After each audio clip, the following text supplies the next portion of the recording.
Subscribe करें और bell दबाएं ताकि कोई खबर रह न जाए।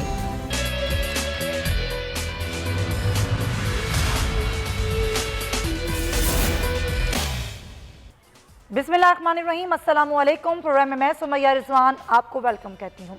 नाज़रीन, हुकूमत समझती है कि इलेक्ट्रॉनिक वोटिंग मशीन का इस्तेमाल हालिया होने वाले इंतखाबात जो कि 2023 में होने हैं उसमें धांधली को रोक सकती है। वो धांधली जिसका हर इंतखाबात में शोर मचाया जाता है।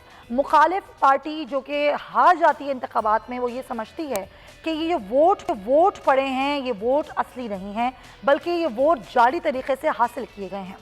धांधली को रोकने का जरिया हुकूमत समझती है कि इलेक्ट्रॉनिक वोटिंग मशीन है और जो भी इंतखाबात हैं होने वाले हैं 2023 में, उसमें हुकूमत ये समझती है कि अपोजिशन अपनी तजावीज़ भी दे और ईवीएम की मशीन का इस्तेमाल इसको काफ़ी हद तक कम कर सकता है। लेकिन अपोजिशन ऐसा नहीं समझती। अपोजिशन ये समझती है कि इलेक्ट्रॉनिक वोटिंग मशीन हुकूमत इसलिए लेकर आना चाहती है ताकि अपनी मर्जी के रिजल्ट हासिल किए जा सकें। पहले भी हमने इंतखाबात देखो, 2018 के इंतखाबात में फॉर्म 45 पर बहुत शोर मचा और उससे पहले 2013 में इंतखाबात हुए थे, उसको भी उस वक्त की पाकिस्तान तहरीक-ए-इंसाफ जो कि हार गई थी, ये कहा था कि ज़ाहिर है यहाँ पर भी वोट टैंपर किए गए हैं और इंतखाबात सही नहीं हुए हैं। लेकिन खबर ये है और आज की खबर ये है कि इलेक्शन कमीशन ने इलेक्ट्रॉनिक वोटिंग मशीन पर 33 एतराज़ात उठा दिए हैं। इलेक्शन कमीशन ऑफ पाकिस्तान की जानिब से हुकूमत की जानिब से पेश की जाने वाली ईवीएम पर 37 एतराज़ात उठाते हुए उसे मुस्तरद किया। इलेक्शन कमीशन ऑफ पाकिस्तान ने एतराज़ उठाया कि ईवीएम से न धांधली रुक सकती है और न वोटर की शनाख्त खुफिया रह सकती है। मशीन बासानी टैंपर और उसका सॉफ्टवेयर तब्दील किया जा सकता है। मशीन इलेक्शन फ्रॉड को नहीं रोक सकती और ना ही शफाफ इंतखाबात को यकीनी बना सकती है। इलेक्शन कमीशन के मुताबिक मशीन किसकी तहवील में रहेगी, इस बारे में भी कुछ नहीं बताया जा रहा। मशीन से ना स्टेक होल्डर मुत्तफिक हैं और ना आवाम को इस पर एतमाद है। इलेक्ट्रॉनिक वोटिंग मशीन में ना वोट की कोई राजदारी होगी, ना वोट डालने वाले की। इलेक्शन कमीशन के मुताबिक वोटिंग का अमल सर्किट के अंदर और ब्लैक बॉक्स में होगा। इससे शफाफियत पर सवाल उठ सकता है। इलेक्शन कमीशन ने एतराज़ उठाया कि ईवीएम से रियासती इख्तियारात का गलत इस्तेमाल किया जा सकता है।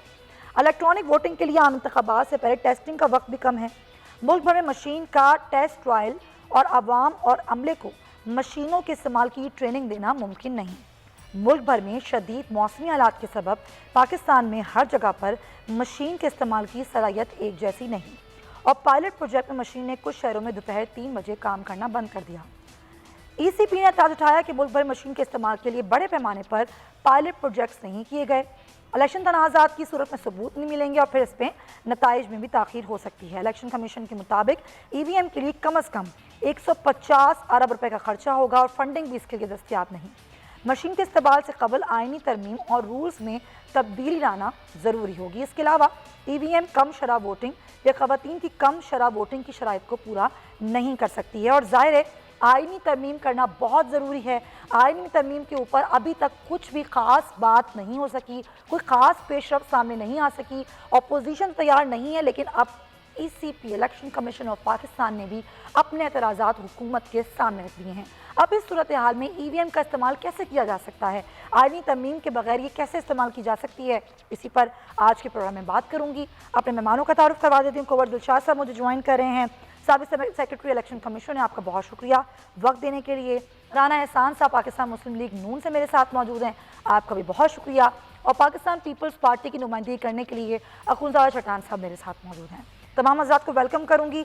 कुंवर दिलशाद साहब, ECP 37 एतराज़ात उठा रही है ईवीएम पर, वो ईवीएम जिस पर हुकूमत ये कहती है कि वो मशीन है जिससे इंतखाबात में धांधली को रोका जा सकता है। अगर ये एतराज़ात हैं ECP के, तो फिर धांधली कैसे रुकेगी? इलेक्शन कमीशन पाकिस्तान ने आइन के आर्टिकल 218 के तहत एक इंतहाई गैर जानदाराना तरीके से और शफाफियत को मद्देनजर रखते हुए उन्होंने अपना बयानिया जारी कर दिया और हुकूमत पाकिस्तान पर यह वायदा कर दिया कि इलेक्ट्रॉनिक वोटिंग मशीन से धांधली का रोकना जो है नामुमकिन है।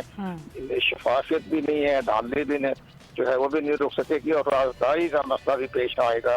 तो इलेक्शन कमीशन पाकिस्तान ने जो 27 एतराज़ात पेश किए हैं, तो कल स्टैंडिंग कमेटी में हुई थी चेयरमैन ताज हैदर साहब मौजूद थे, तो मैं भी वहाँ मौजूद था। मैंने भी 30-40 मिनट की ब्रीफिंग की थी। तो उस पर हमने, हमारा पॉइंट है तो जरूर पॉइंट ऑफ व्यू था, लेकिन इलेक्शन कमीशन पाकिस्तान ने अपने इख्तियार को इस्तेमाल करते हुए 37 जो है वो इतराजात का इन्होंने बाकायदा एक लिख कर तहरीरी तौर पर उन्होंने चेयरमैन ताज हैदर साहब को पेश कर दिया।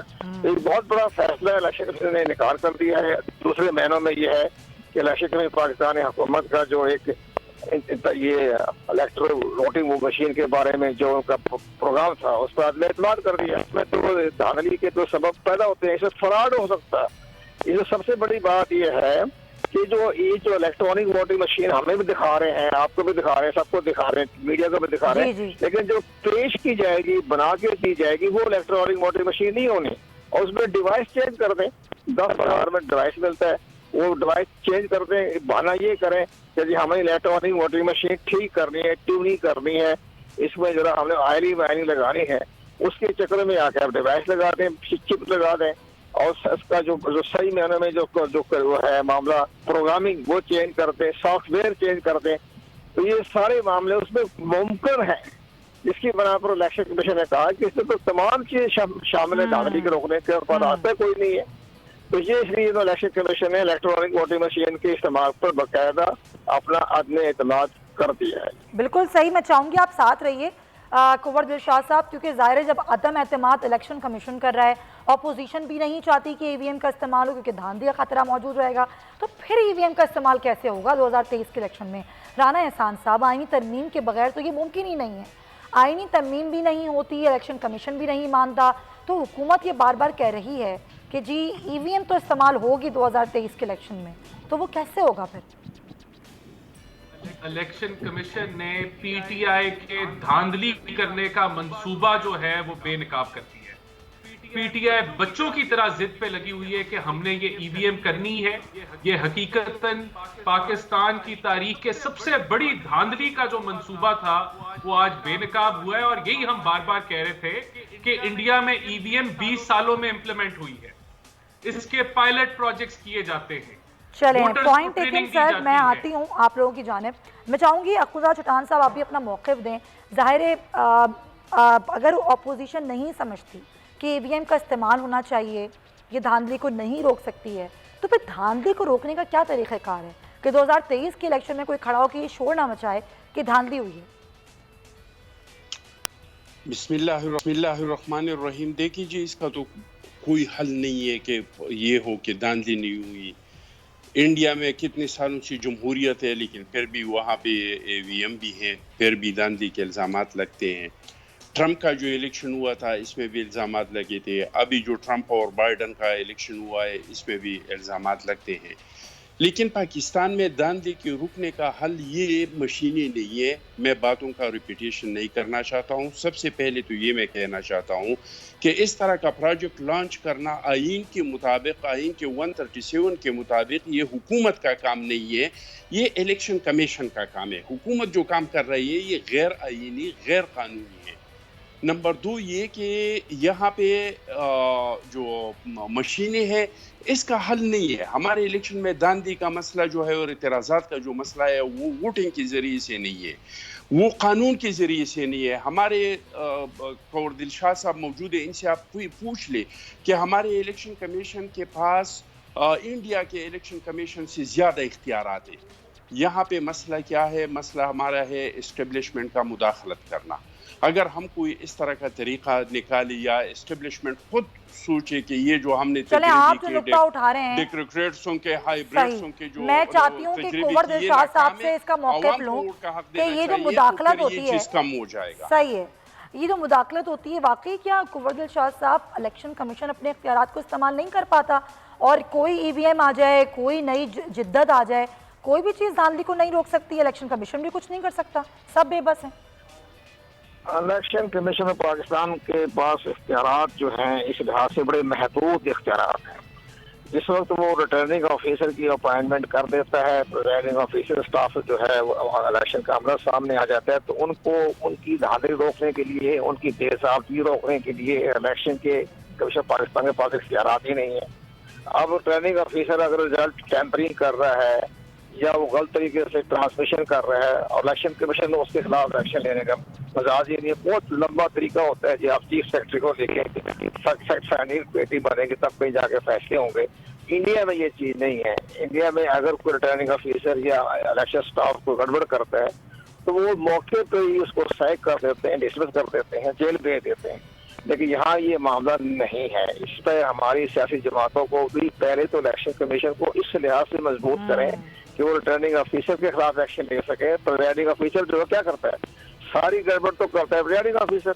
प्रिजाइडिंग ऑफिसर ये करता है जो वोटर्स को जो बैलेट पेपर देता है उसकी बैंक पे मोहर ही नहीं लगाता। अब उसको तो नहीं पता है वोटर्स को भी बैंक पे मोहर लगनी नहीं लगेगी। जो काउंटिंग होगी वो कहेगा जो रिजेक्ट। इसमें तो ये तो गैर कानूनी है बैलेट पेपर। तो इस तरह की हरकतें जो प्रिजाइडिंग ऑफिसर करते हैं उसकी रोकथाम के लिए भी चाहिए कि इलेक्शन कमीशन को इख्तियार दिए जाए। अब 10 का में इलेक्शन 22 पोलिंग स्टेशनों के जो थे प्रिजाइडिंग ऑफिसर गायब हो गया 18 घंटे। तो आज कमीशन ने उनके खिलाफ कोई कार्रवाई की नहीं कर सका है। उनके खिलाफ दरखास्तें दी, इनको रेफरेंस भेजे, चीफ सेक्रेटरी जवाब भी नहीं दिया। तो चीजें इस लिहाज से हमारे जो तो सर अगर इलेक्शन कमीशन मिला हुआ है और इलेक्शन कमीशन के पास कोई इख्तियारात नहीं है, प्रिजाइडिंग ऑफिसर धांधली करवाते हैं, तो फिर इलेक्शन कमीशन ईवीएम पर एतराज़ात कैसे उठा सकता है? इलेक्शन कमीशन ने बाकायदा बताया कि इस पर कानून साजी करें, हमें इख्तियारात हैं, वो जवाब भी नहीं दिया। इलेक्शन कमीशन ने बाकायदा खत लिखे तालीम मिनिस्ट्री के जरिए जरा इस पर कानून साजी करें, हमें इख्तियार दिलवाएं, हमें इख्तियार दें ताकि हम इलेक्शन लें। आप हैरान होंगी कि 2013 का जो इलेक्शन हुआ था तो 4 अप्रैल 2013 को इलेक्शन कमीशन ने वेबसाइट पर प्रेस रिलीज जारी की कि जनाब हमारा रिटर्निंग ऑफिसर पर कोई दबाव नहीं है, वो हमारे अंडर नहीं है। खुद इलेक्शन कमीशन ने एतराफ किया कि रिटर्निंग ऑफिसर जो है वो हमारा कंट्रोल नहीं है। जस्टिस तो सर यही बात तो असल है ना, यही तो बात असल है। क्यों फिर सियासी जमातें इस पे काम नहीं करती? राना एहसान साहब 2013 के इलेक्शन के बाद मुस्लिम लीग नून को 5 सालों में काम करना चाहिए था। इलेक्शन कमीशन को खुद मुख्तार दारा बनाना चाहिए था और इस धांधली का रास्ता रोकना चाहिए था। क्यों नहीं किया आप लोगों ने? देखिए, सबसे पहले तो मैं अपनी बात मुकम्मल करना चाहूंगा कि ये आज जो ईसीपी ने इतराज लगाए हैं, ये दरअसल जो पीटीआई का एजेंडा था धांधली करने का, वो एक्सपोज किया गया है। और इससे यही जाहिर होता है कि पीटीआई हकीकी मानों में इलेक्टोरल रिफॉर्म में इंटरेस्टेड नहीं है। वो अपने एजेंडे के अंदर कि किसी भी तरीके से हम 2023 का इलेक्शन जो है वो धांधली ज़दा करके जीत जाए, वो एजेंडा आज एक्सपोज हो गया है। देखिए, मैंने आपके प्रोग्राम पे भी बार बार कहा कि ईवीएम जो है वो 20 साल लगे इंडिया में इंप्लीमेंट होने के। इसके पायलट प्रोजेक्ट्स होते हैं, आपने वोटर्स को एतमाद देना होता है, चेकिंग होती है इलेक्शंस के अंदर, ट्रायल रन होते हैं, पैरेलल चलाए जाते हैं, फिर आहिस्ता आहिस्ता कॉन्फिडेंस बिल्डिंग के बाद चलें इसको छोड़ देना, ईवीएम के इस्तेमाल को छोड़ दें। आप मुझे बताएं, आप लोगों ने अपने दौरे हुकूमत में इस पे काम क्यों नहीं किया? धांधली रोकने के लिए काम क्यों नहीं किया? देखिए, हम तो इलेक्टोरल रिफॉर्म्स लेके आए और उसके ऊपर कंसेंसस बिल्ड किया, उसके अंदर पीटीआई भी शामिल थी और एक पूरा वे फॉरवर्ड बना। जो इलेक्शन एक्ट 2017 है उसके अंदर ईवीएम के मुतालिक और ओवरसीज वोटर्स के मुतालिक पूरा एक्ट लिखा गया है कि किस तरीके से पायलट प्रोजेक्ट्स ईसीपी करेगी और उनके फिर जो रिजल्ट्स हैं वो लेके आगे बढ़ा। सर उसकी पर तो काम कर रहे हैं, फिर क्या एतराज है? देखिए, ओवरसीज पाकिस्तानियों की वोट पर आप लोगों को क्या एतराज है? हमें एतराज नहीं है, हम तो चाहते हैं। ये ईसीपी ने इसके ऊपर काम भी किया है, रिपोर्टें भी बनाई हैं, लेकिन पीटीआई ने वो सब रद्द कर दी। देखिए, मैं आपको यहाँ थोड़ी सी हिस्ट्री करेक्ट करना चाहता हूँ। 2018 के बाद कमेटी बनी इलेक्टोरल रिफॉर्म्स के ऊपर, जिसका पहला हदफ ऑपोजिशन की डिमांड थी कि आप 2018 के इलेक्शन को स्टडी करें, उसके अंदर जो फ्लॉज हैं, जो गलतियां हैं, उसके ऊपर हम नजरसानी करें और बेहतरी लेके आए। इन्होंने 2 साल वो कमेटी नहीं चलाई। हकायक ये है कि जब इनको जिमनी इलेक्शन में बदतरीन शिकस्त हुई तो ये ईवीएम का डब्बा और ईवीएम का प्रोपेगेंडा करके तो आप लोगों ने तो उस पर कोई काम नहीं किया ना? ऑपोजिशन ने भी शोर नहीं मचाया, ऑपोजिशन ने भी उसको ये हाईलाइट नहीं किया। मीडिया पर हाईलाइट करते, बार बार बात करते, फिर हुकूमत को मजबूर करते कि जी चलाएं वो क्या हुआ 18 के इलेक्शन की धांधली का। लेकिन आप लोगों ने भी अभी कोई बात नहीं करी उस पर, बल्कि कोई रुख था वो दूसरी जानिब भी ले गए आप लोग। नहीं सुमैया, देखें, ये गलत इल्जाम है ऑपोजिशन के ऊपर। ऑपोजिशन ने हमेशा बात की, लेकिन ये असेंबली का सेशन ही नहीं चलाते गाली गलौज शुरू करके सेशन बंद हो जाते हैं। ये इल्जाम हुकूमत पर ही आप पर लगाती है सर, ये इल्जाम हुकूमत भी आप पर लगाती है कि अपोजिशन चलने नहीं देती। वजीर आजम की तकरीर से लेकर आज तक जो कुछ हुआ है वो अपोजिशन की तरफ से हुआ है। ये अपोजिशन करती है, हुकूमत कहती है, आप कहते हैं हुकूमत करती है। चलें, लेकिन चलना चाहिए और जो आपका असम्बली फ्लोर है जिसके लिए उसको इस्तेमाल होना है वो होना चाहिए। ये काम नहीं होना चाहिए, दूसरे पे तनकीद नहीं होनी चाहिए। अखुंजा चटान साहब, एक पीडीएम बनी इसीलिए थी कि समझती थी अपोजिशन जमातें कि हुकूमत सही तरीके से नहीं आई है, इसको घर भेजना है। फिर उस पीडीएम से पीपल्स पार्टी अलग हो गई क्योंकि इस्तीफ़ों के मामले पर बात ख़राब हो गई, उसके बाद सेनेट चेयरमैन के मामले पर बात और ख़राब हो गई। अब पीडीएम एक दफ़ा फिर मार्च कर रही है और पीडीएम ये समझती है कि अभी भी चांस है। पीपल्स पार्टी अपनी उसमें है, पीपल्स पार्टी अब इनके साथ नहीं है। आखिर चल क्या रहा है 3 साल से इस मुल्क में? जिस ऑपोजिशन को, उस हुकूमत को टफ टाइम देना था वो क्यों नहीं दे सकी, आज तक नहीं दे सकी? देखिए जी, टफ टाइम तो पीडीएम ने दिया। आपने देख लिया कि ज़िमनी इलेक्शनों में इसका क्या हशर हुआ, सेनेट के इलेक्शन में इसका क्या हशर हुआ। ये उन कौमी असम्बली से जहाँ से वज़ीर आज़म बनता है वहाँ पे हुकूमत को शिकस्त हुई, लेकिन फिर पीपल्स पार्टी निकली नहीं। पीपल्स पार्टी को निकाला गया, पीपल्स पार्टी को दीवार से लगाया गया। पीपल्स पार्टी के सामने ऐसे शराइत रखे कि वो पाकिस्तान पीपल्स पार्टी ने लगाया आपको?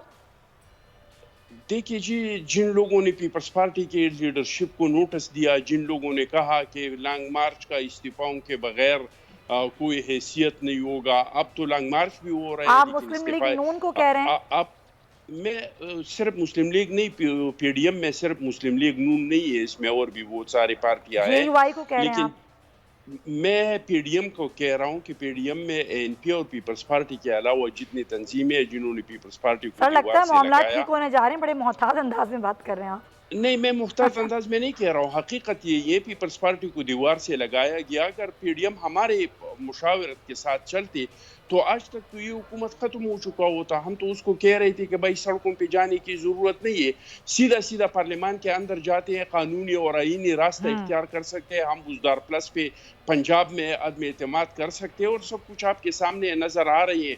और जब पंजाब का हुकूमत गिरेगा तो मरकज़ में हुकूमत 5 घंटे के अंदर यहाँ पे एतमाद हो जाएंगे।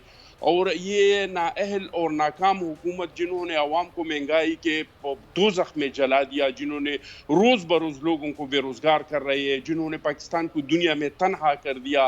कोई पाकिस्तान का एक ज़माना था कि ईरान और चाइना के बदतरीन ताल्लुकात, सही है आपका पॉइंट आया। अब अमेरिका भी नाराज, अब चाइना भी राजा अजहर साहब भी ज्वाइन, सऊदी। चलें हुकूमत का मौक़िफ़ भी लेते हैं। बहुत देर से हुकूमत पर तनकीद हो रही है, पाकिस्तान तहरीक इंसाफ के एमपी हैं राजा साहब। ये ईवीएम जो आप लेकर आ रहे हैं इस पर 37 एतराज़ात इलेक्शन कमीशन ऑफ पाकिस्तान ने उठाए हैं। इलेक्शन कमीशन ऑफ पाकिस्तान ये समझता है एक बहुत बड़ा फ्रॉड इस ईवीएम के ज़रिए हो सकता है, क्योंकि कोई भी इस ईवीएम को अंदर से इसके सॉफ्टवेयर को तब्दील कर सकता है, पहली बात। दूसरी बात, इलेक्शन कमीशन ये समझता है कि आईनी तरमीम के बगैर ईवीएम का इस्तेमाल नहीं हो सकता। फिर हुकूमत क्यों मुस्तर है इस बात पर कि ईवीएम 2023 में इस्तेमाल होनी ही होनी है? बहुत शुक्रिया जी। सबसे पहले तो मैं ये बताना चाहता हूँ कि हम एक सिस्टम को ऑर्गेनाइज करना चाहते हैं। अगर मैं आपको एक छोटी सी एग्जांपल दूँ, केपीके के अंदर जब पाकिस्तान तहरीक इंसाफ की हुकूमत आई थी तो हमारे यहाँ बायोमेट्रिक सिस्टम नहीं था। जब आपने देखा कि एजुकेशनल डिपार्टमेंट्स के अंदर हमने बायोमेट्रिक सिस्टम किया तो काफ़ी हद तक वो करप्शन, जो लोग ड्यूटीज़ पर नहीं आते थे, उस बायोमेट्रिक सिस्टम से हमें काफ़ी हद तक कंट्रोल करने में आसानी हुई।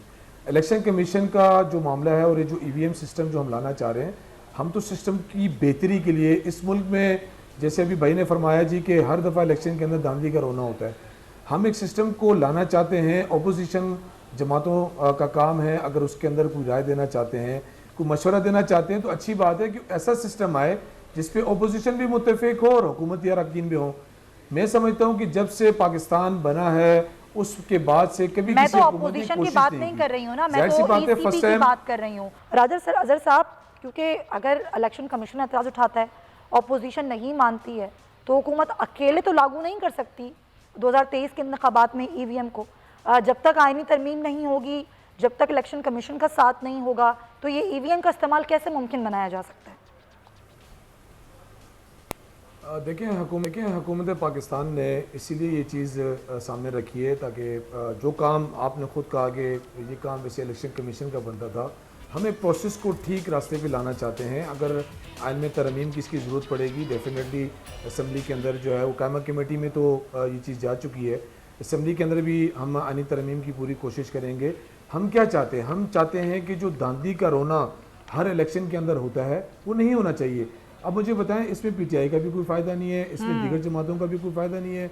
इलेक्शन कमीशन को मुतमईन करना हमारा फ़र्ज़ है, हुकूमत वक्त का ये जिम्मेदारी है।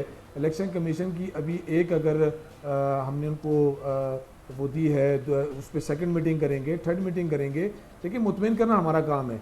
हम चाहते हैं कि अगला इलेक्शन ये मुतमईन आप कैसे करेंगे? 150 अरब रुपए का खर्चा है कम से कम, ईवीएम पर 150 अरब रुपए का खर्चा है, फिर लोगों को इसके इस्तेमाल के हवाले से आगाही देनी है, वो कैसे होगी? प्रैक्टिस के लिए वक्त कम है, गोठों में, देहातों में, देही इलाकों में आवाम को कैसे बताया जाएगा कि ईवीएम का इस्तेमाल कैसे होगा, और फिर मशीनों की ख़रीदारी, ये सब कुछ इतने कम वक्त में कैसे मुमकिन बनाया जाएगा?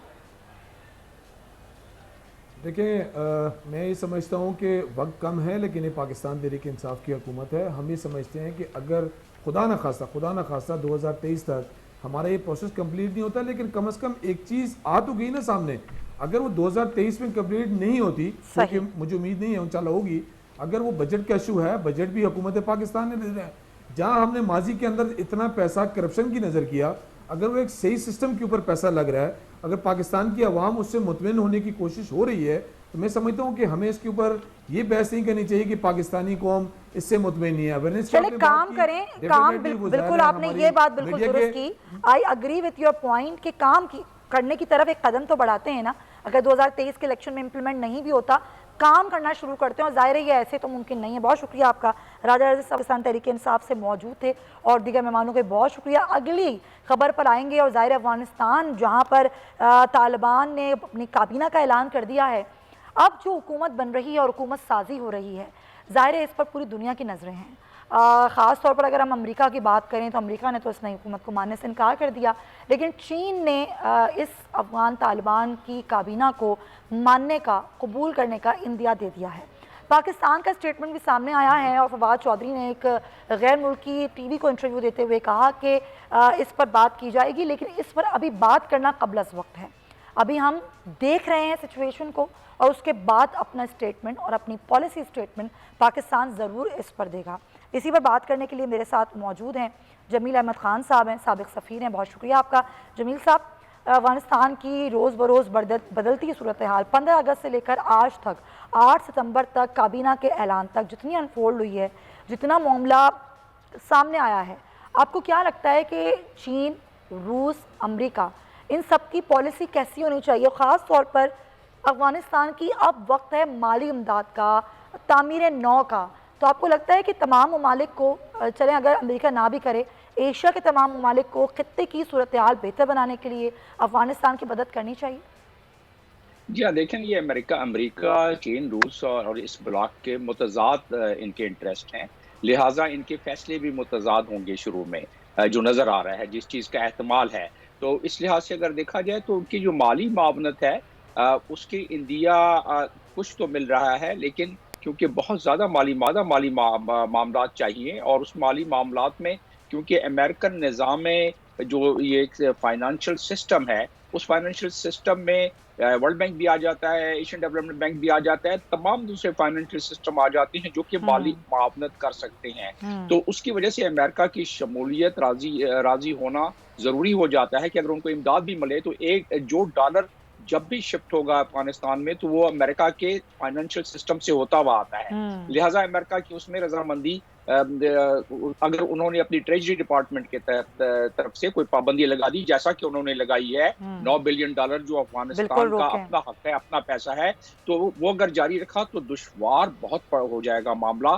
फिर चीन, रूस और बाकी इन ममालिक को कदम आगे बढ़ाना होगा। 8-8 महीने से तनख्वाह नहीं मिली है लोगों को, वहाँ इकोनॉमिक एक बहुत ह्यूमैनिटेरियन क्राइसिस आने वाला है, इकोनॉमिक मेल्टडाउन होने वाला है। बाकी चीजें तालिबान ने 20 साल की जद्दोजहद इस खूबसूरती के साथ उसमें कामयाबी हासिल की है, लेकिन अगर इकोनॉमिक मेल्टडाउन होना शुरू हो गया तो वहां से अफगानिस्तान के अपने लोगों में से जब वो भूख भरेंगे तो आवाज उठाएंगे। जब आवाज उठाएंगे तो वैसे तो सिविल वार का खुदा का शुक्र है कि बचत हो गई अभी तक, लेकिन उस वजह से इकोनॉमिक मेल्टडाउन की वजह से और ह्यूमैनिटेरियन क्राइसिस की वजह से ये मामला हो सकता है। अब बहाना क्या बनाया जा रहा है? बहाना ये बनाया जा रहा है कि अफगानिस्तान में इस वक्त ऑल इंक्लूसिव कैबिनेट नहीं है, और उन्होंने भी 17-18 मेंबर की जो कैबिनेट बनाई है उसमें आगे अभी बहुत सारे उनके पास शोबाजात हैं ऑल इंक्लूसिव के लिए, कैबिनेट को भी एक्सपेंड कर सकते हैं। लेकिन बात यह है कि जो तहरीक, देखें मैं जब अक़वाम मुत्तहिदा में था, मैं वहाँ ईस्ट तिमोर में खिदमत अंजाम दे रहा था, वहाँ की फ्रीडम फाइटर शनाना गोजबाओ, उन्होंने भी 25 साल उसकी जदोजहद की, और जब पहली कैबिनेट बनाई तो उसमें वही लोग लिए जो कि उनके बानी मेंबरान में से थे। आप देखें कल की कैबिनेट में भी तो तालिबान के तमाम बानी मेंबरान को पहले अकोमोडेट किया गया, क्योंकि जो 20 साल की जद्दोजहद थी अगर उनको अकोमोडेट नहीं करते तो उसमें एक खलिश रह जाती उन लायल लोगों में। मेरा अपना ख्याल ये है कि तालिबान को इस चीज़ का इदराक है, उनको ये भी इदराक है कि अपने इकोनॉमिक क्राइसिस से बचें और कोई और प्रॉब्लम क्रिएट हो जाए तो उस सिलसिले में वो आगे को एक्सपेंशन में करेंगे। सवाल ये पैदा होता है कि क्या ये इंटरनेशनल कानून की कोई खिलाफ वर्जी है? नहीं, बिल्कुल नहीं, इंटरनेशनल कानून की कोई खिलाफ वर्जी नहीं है। जब अमेरिका में या बरतानिया में या चीन में या रूस में या किसी और मुल्क में जब कैबिनेट बनती है तो क्या ममालिक आके कहते हैं कि आपने ऑल इंक्लूसिव रखना है या दूसरे रखना है? बिल्कुल सही, ये चीज नजर रखनी होगी sir. Point taken. Brigadier Ghazanfar Ali साहब भी हमें ज्वाइन कर चुके हैं, उनको भी हम वेलकम कहेंगे, लेकिन उनसे बात होगी इस ब्रेक के बाद।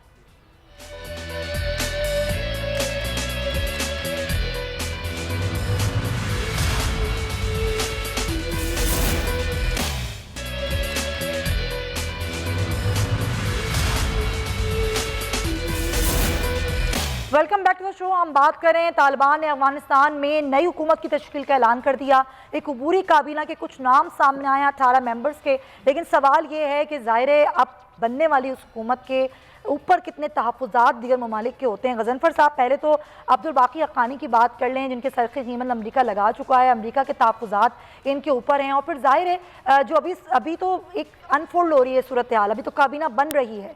क्या लग क्या रहा है आपको? तालिबान जो कह रहे हैं कि बदले हुए तालिबान है, क्या इस काबीना में कोई ख़वातीन की नुमाइंदगी भी नजर आएगी हमें?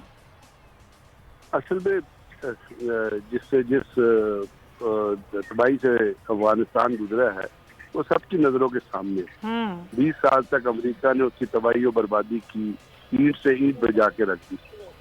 अब उसके बाद तालिबान ने कहा कि 31 अगस्त को जो अमेरिकन फोर्सेस निकलेंगी तो हम अपनी हुकूमत बनाएंगे। अब साफ जाहिर है जब हुकूमत साजी होती है तो उसके अंदर कुछ ऐसे लोग होते हैं जिन्होंने अफगानिस्तान के ऊपर अपना दोबारा कब्जा वापस लेने के लिए ऑक्यूपेशनल फोर्सेस से कुछ जद्दोजहद की है, कुछ मेहनत की है। वो कुछ लोग ऐसे थे जो उनके साइलेंट सपोर्टर थे, और कुछ लोग अफगानिस्तान में ऐसे हैं जो पुरानी हुकूमतों के साथ बैठते रहे, जैसे अब्दुल्ला की बात करें, हामिद करजई की बात करें, जो वहाँ पे रह गए। अभी इस वक्त सारे एस्पिरेंट है कि वो किसी न किसी तरह अपना हुकूमत के अंदर शामिल हो। तालिबान की प्रायोरिटी जो है वो लग रही है कि जी वो उन लोगों को प्रेफरेंस देना चाहते हैं जो उनके साथ जद्दोजहद में शामिल रहे हैं, और दुनिया पूरी में यही होता है। अब उन्होंने इस वक्त हजारा का इस वक्त कोई रिप्रेजेंटेशन नहीं है, लेकिन अगर आप थोड़ा सा माजी में जाएं तो जब उन्होंने ईरान से मुज़ाकरात के बारे में बातचीत हुई थी तो उसी वक्त तालिबान ने वहाँ पे एक हजारा के अंदर एक शिया गवर्नर मुत्तकी साहब को लगा दिया था, एक कोहे बाबा माउंटेन के ऊपर सेंट्रल अफगानिस्तान में जहाँ हजारा रहते हैं। तो ये पहला फेज है। इस फेज को उन्होंने इस तरह स्पेसिफाई किया है कि जी अबूरी हुकूमत है। अब अभी अबूरी हुकूमत का मतलब ये है कि इनको परमानेंसी में टाइम अभी पड़ा हुआ है। उसके अंदर आपको कोई वर्किंग जो एटमॉस्फेयर है वो चाहिए, तो वर्किंग मिनिस्टर्स चाहिए। उनकी बहुत सारी इकोनॉमिक प्रॉब्लम्स हैं, दुनिया ने उनके पैसे दबाए हुए हैं, $10 बिलियन रिलीज नहीं हो रहे। यूएनओ अपील कर रही है कि जी अफगानिस्तान को मदद दे, IMF के पैसे रिलीज नहीं कर रहा। तो वहाँ पे जिस वक्त तक पहले फेज की फंक्शनिंग, पहला phase is not the end phase, इस चीज को ग्रेजुअली ग्रो करने में टाइम लगता है। हमारे यहाँ चूंकि अफगानिस्तान को सारों ने एक मजाक बना, ईरान है वो भी अपनी चलाना चाहता है, अमेरिका है वो अपनी चला चाहता है, भारत सारा प्रोपेगेंडा लेके झूठ और हिपोक्रेसी से भरा हुआ जो प्रोपेगेंडा है उसको लेके चल रहा है, वो अंडरमाइन कर रहा है। पंजशेर में अगर तालिबान लड़ते हैं तो ईरान के तहफ़्फ़ुज़। भाई अफगानिस्तान अफगानियों का मुल्क है, ईरानियों का भी मुल्क नहीं है, पाकिस्तानियों का भी नहीं है, इंडियंस का भी नहीं है और अमेरिका का भी नहीं है। उसके फैसले अफगानिस्तान ने आप बिल्कुल सही कह रहे हैं, अफगानिस्तान ने फैसले बिल्कुल खुद लेने सर, लेकिन वो ऐसा मुल्क जिसने 20 साल जंग का सामना किया, जो मौशी तौर पर एक कमज़ोर मुल्क है, एक गरीब मुल्क है, जिसे इमदाद की ज़रूरत है, खुराक की ज़रूरत है, लोगों का रोज़गार वहाँ पर तबाह हो चुका है, तामीर नौ की ज़रूरत है।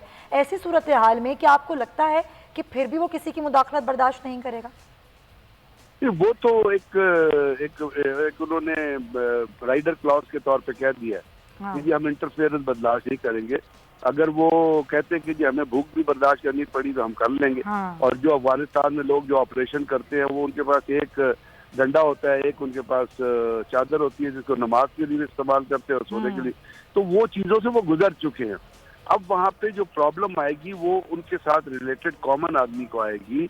और अफगानिस्तान की डेवलपमेंट के लिए अगर दुनिया ने वो फंड रिलीज नहीं किए, फिर वो पॉपी कल्टीवेशन पे चले जाएंगे, फिर वो हीरोइन स्मगलिंग पे चले जाएंगे, तो क्या ये दुनिया के लिए प्रोडक्टिव होगा? उस वक्त दुनिया चीखेगी कि जी हाँ हीरोइन बन रही है, उस वक्त दुनिया चीखेगी यार, वो उस वक्त भूल जाएगी दुनिया कि पॉपी और हीरोइन की सबसे ज्यादा कल्टीवेशन है अफगानिस्तान में उस वक्त हुई है जब अमेरिकन फोर्सेज और नेटो फोर्सेज वहाँ पे रिकॉर्ड पर वो वहाँ पे कल्टीवेशन की और CIA वहाँ से उठा के ले गई, दुनिया में बेची। वो जो कहते हैं नार्को फॉर द टेररिज्म, ये एक फ्रेज है जिसके लिए दुनिया से मुख्तलिफ ममालिक की इंटेलिजेंस एजेंसियाँ जो है वो ड्रग्स निकालती हैं और दुनिया में लोगों को बेचती हैं। तो कहने का मतलब ये है कि जब पहले फेज में जो चीजें हुई हैं उन्हें होनी चाहिए। बिल्कुल सही। सेकंड फेज में हो सकता है कोई वहाँ पे अभी पिछले फेज में नहीं है, वहाँ पे एक गवर्नर है, एक फीमेल गवर्नर भी नहीं है अफगानिस्तान में। तो ये चीजें यहाँ से आई थिंक अभी ग्रेजुअली चलेंगी। पहला फेज है, we should accept that as it is, world should accept that as it is. अभी वो खुद ज्यादा हैं तो नेचुरली अगर वो सामने नहीं आ रहे तो आप मुझे बताइए वो किसको प्राइमरी वो लगाएंगे? रईस उसी को लगाएंगे जो उनके एतमाद का आदमी होगा। उनके एतमाद का आदमी कहाँ से आएगा? उनके एतमाद का आदमी करजई तो नहीं होगा, उनके एतमाद का आदमी अब्दुल्ला तो नहीं होगा, वही होगा जो वो आपको पता है कि वो पंजाबी से ताल्लुक रखते हैं, नूर जई हैं, which is one of the best tribe of Afghanistan. तो उन्होंने उसके लिए अपने एक दोस्त का, अपने कुलीग का, अपने कॉन्ट्रैक्टर वो कर लिया और उनको उन्होंने लगा दिया। उसी के अंदर का आप देखिए कि उसके अंदर हक्कानी नेटवर्क भी शामिल है। सिराजुद्दीन अपना जो हक्कानी को उन्होंने बनाया है अपना वज़ीर दाखिला, तो वो हक्कानी दूसरे ट्राइब से ताल्लुक रखते हैं। अफगानिस्तान के अंदर इस वक्त देखने की चीज ये है कि there is only one political party. वहाँ पे जमात इस्लामी होती थी, बुरहानुद्दीन रब्बानी जो थे जब वो वहाँ पे थे, अभी वहाँ पे कौन? ये वो रियलिटीज हैं जिसको दुनिया को एक्सेप्ट करना है। सर पॉइंट टेकन, क्योंकि वक्त की कमी मैं चाहती हूँ जमील साहब का भी एक मौके पर है। जमील साहब क्योंकि हम बात कर रहे हैं कि ये बुरी हुकूमत है, ज़ाहिर एक फर्स्ट स्टेप है, अभी इसको एज इट इज़ तस्लीम करना चाहिए, लेकिन ज़ाहिर कुछ नामों पर अगर अमेरिका को एतराज़, इस तरह भी वज़ीर दाखिला सिराजुद्दीन हक्कानी की बात की, तो फिर अफगान तालिबान इसको किस तरह टेकअप करेंगे और इसको फिर लेके किस तरह चलेंगे? दूसरों की चीज़ों को मद्देनजर रखेंगे या अपना एतमाद किस पर है वो देखेंगे? ये सारा दारोमदार है। 27 तारीख को सलामती काउंसिल की मीटिंग होनी है अक़वाम मुत्तहिदा की, और 13 तारीख को मीटिंग होनी है अक़वाम मुत्तहिदा सेक्रेटरी जनरल डोनर्स कोऑर्डिनेशन कर रहे हैं। उसमें बहुत सारी चीज़ें वाज़ेह होकर सामने आ जाएंगी। मेरा अपना मानना ये है कि सिराजुद्दीन हक्कानी और एक और कैबिनेट मेंबर हैं, इन दोनों पर तो एतराज़ और एहतमाल होंगे, क्योंकि ये UN की सैंक्शन लिस्ट में जो है 1267 के तहत जो सब कमेटी ने सैंक्शन लिस्ट बनाई है, उस सैंक्शन लिस्ट में UN के तरफ से, सलामती काउंसिल की तरफ से, सिक्योरिटी काउंसिल की तरफ से ये है, तो उसके लिए थोड़ी सी दुश्वारी पेश होगी। लेकिन दोहा एग्रीमेंट में अगर आप देखें 29 फरवरी वाले में 20 के, तो उसमें बड़ा क्लियर दिया हुआ है कि अमेरिकन ने लिखा हुआ है, साइन किया हुआ है दोहा एग्रीमेंट में, कि हम कोशिश करेंगे कि जो सैंक्शन लिस्ट है उसमें से नाम निकलवाएं इनका। इसका मतलब ये हुआ कि अमेरिका अपने वादे, जिस तरह तालिबान ने अमेरिका के साथ अपने वादे निभाए हैं, उसी तरीके से अमेरिका को अखलाकी तौर पर जब ये 2 मीटिंगें हो जाती हैं तो और भी अमेरिका पे थोड़ा सा इस मामले में इन्फ्लुएंस आएगा। और मेरा अपना मानना ये है कि आगे जाके, वरना तालिबान को इस वक्त वो हक्कानी सिराजुद्दीन अफगानी साहब या उस पूरे ग्रुप को नज़रअंदाज करने के काबिल नहीं थे। उनके लॉयल लोग हैं, उन्होंने सारी मिलिट्री ऑपरेशंस किए हैं वहाँ, तो वो ये थोड़ा सा है मामला। दूसरा मामला ये है कि पाकिस्तान, चीन, रूस, ईरान सारा के तहफ़्फ़ुज़ात जो हैं वो हल हो सकते हैं। पाकिस्तान के तहफ़्फ़ुज़ात हैं TTP के, चीन के तहफ़्फ़ुज़ात हैं तुर्कमेनिस्तान इस्लामिक मूवमेंट के, रशिया के ताल्लुकात तहफ़्फ़ुज़ात हैं वो उज़्बेकिस्तान इस्लामिक मूवमेंट, ईरान के तहफ़्फ़ुज़ात हैं कि शिया कम्युनिटी की प्रोटेक्शन होनी चाहिए। ये वो मामलात हैं जिस पर बात चल रही है, जिस पे पहले ही तालिबान ने बिल्कुल क्लियर कह दिया है कि हम अपनी सरजमीन इस्तेमाल नहीं होने देंगे। तालिबान के साथ ये लोग 20 साल से जुड़े हुए हैं, इनको आहिस्ता आहिस्ता मना के और उनको रोकना पड़ेगा। उन पर गोलियां नहीं बरसा सकते तालिबान इस वक्त। जाहिर है ये चीज़ें आहिस्ता आहिस्ता ही सेटल्ड होंगी और होनी भी चाहिए। बहुत शुक्रिया आपको जमील अहमद खान साहब, ब्रिगेडियर गजनफर अली साहब, आपका बहुत शुक्रिया। ज़ाहिर है पूरी दुनिया की नज़रें अफगानिस्तान की बदलती सूरत हाल पर है और हम भी इस पर तबसरे कर रहे हैं जैसे जैसे सूरत हाल आगे की जाने बढ़ रही है। फिलवक्त प्रोग्राम का वक्त ख़त्म होता है, आपसे मुलाकात होगी कल। अपना ख्याल रखिएगा, अल्लाह हाफ़िज़।